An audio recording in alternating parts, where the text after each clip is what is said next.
My name's Johnny Mercer and I'm a Conservative Member of Parliament, but I used to be a soldier. I served 13 years in the army, conducting multiple combat operations in Afghanistan at the height of the war in that country.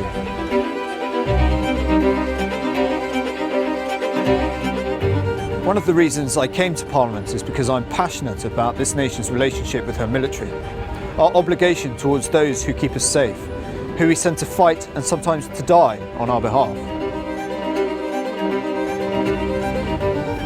But I'm worried that in recent years we have breached that obligation, and now we're facing one of the most serious injustices in British military history. I remember thinking to myself, this can't be real, it's got to be a nightmare. The untold cruelties of this process have destroyed my life, it's broken me, and the army just do not seem to care. I think we need to wind these investigations up as quickly as possible. We also need to think about the victims of the crimes. The place that I went to that time was worse than any war I've ever fought.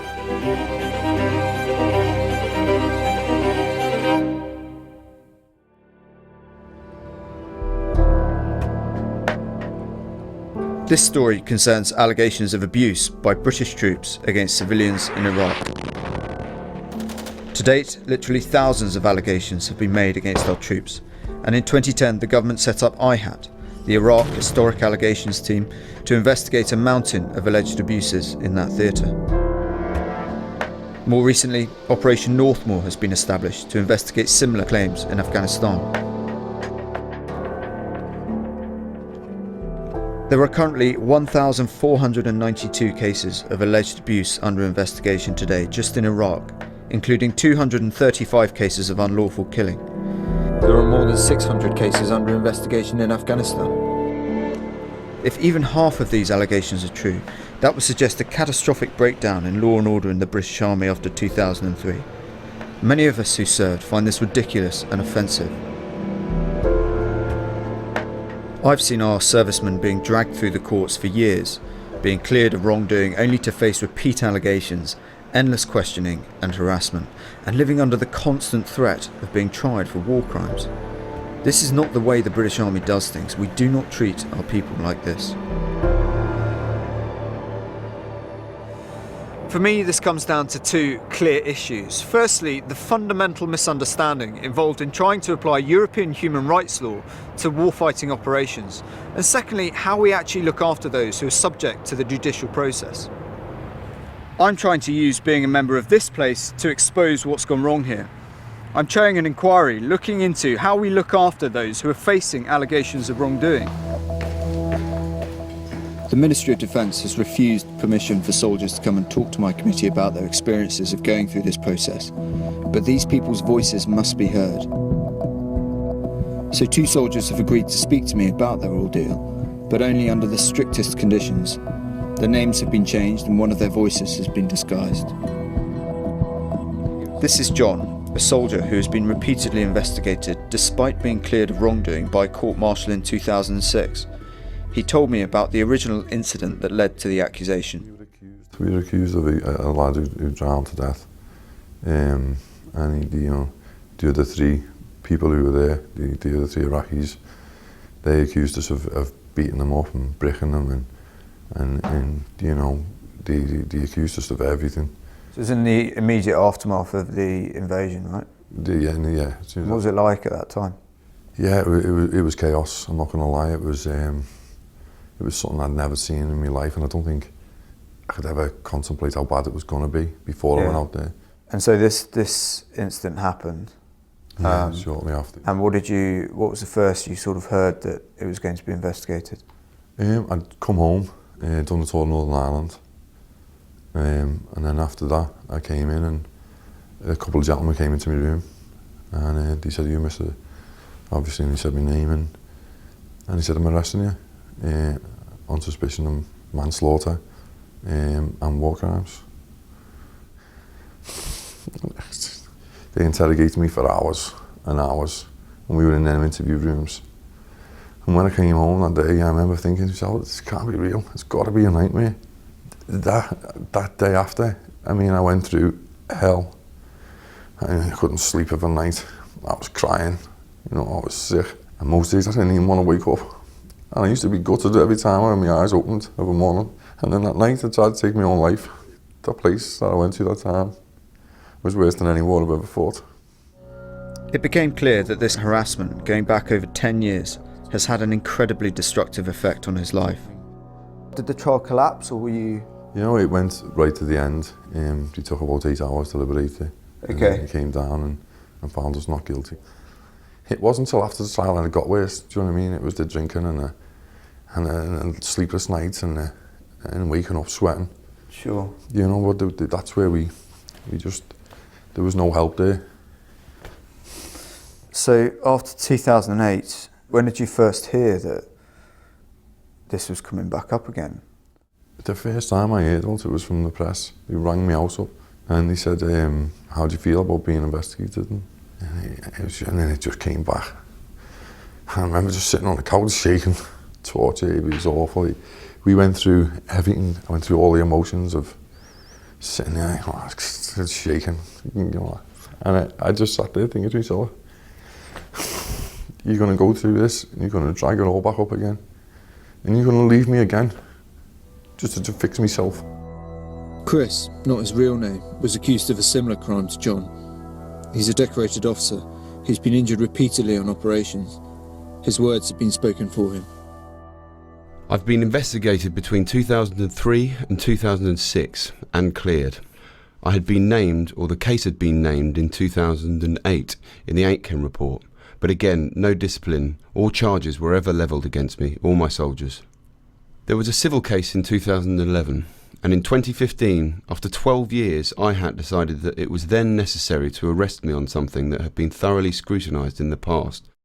I can accept that in 2004 they had a lawful duty to investigate the allegation. However, it was investigated for 2 years and they abandoned the case because they had nowhere to go with it. What are you facing now? Right now, I'm facing a maximum sentence of life imprisonment. Chris explains some of the bizarre investigative methods used by the IHAT team. They asked my former girlfriend about scars on my body. They asked her if I was abusive to her, if I shouted at her, if I was abusive to my soldiers, if I had a temper or anger management issues. They asked her if I had an alcohol issue. They asked her if I was a racist or if I held any particularly strong political views. And they asked her other things about our relationship, which I don't wish to speak about now, but obviously have no relation to an event that happened in 2003. I am to understand that they have interviewed people I have never served with on operations, and again they're asking, is he violent? Does he have some sort of little man syndrome? So when I directly asked the Minister in January, I had heard of this case and a number of others, that people were looked after and they were informed and drawn through the process by the army. Nobody was approached by IHAT out of the blue. It's simply not the case. That is completely false. The untold cruelties of this process have destroyed my life. It's destroyed my career. It's broken me, and the army just do not seem to care. I find what these guys had to say heartbreaking. I'm ashamed of how this process is being conducted and those who have waved it through. I wanted to understand how we had let this happen, so I decided to go right to the top to try and get some answers about what's gone wrong here. I'm General David Richards. I was head of the Armed Forces between 2010 to 13. General Mike Jackson, Chief of General Staff, from early 2003 to the late summer of 2006. Well, Johnny, as you remember, I was Chief of the General Staff, professional head of the Army from 2006 till 2009. Yeah, when I was a very young and inexperienced and useless young officer. We all start somewhere.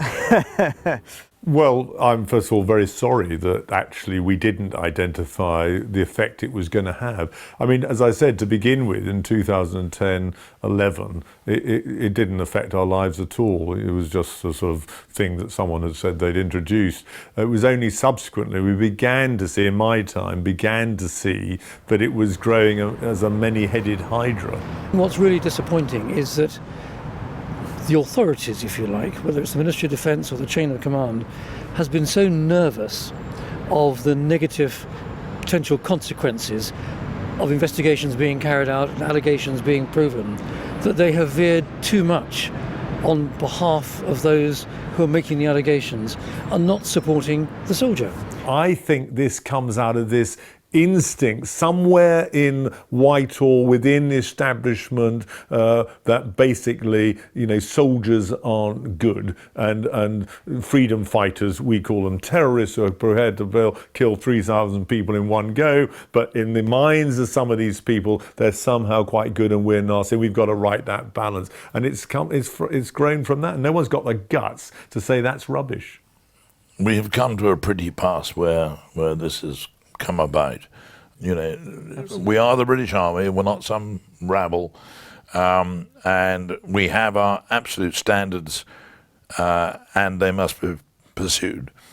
That does not include soldiers who find themselves subject to an investigation on the basis of cooked up allegations. If I fail to make these points strongly enough, I can only offer my sincere apologies.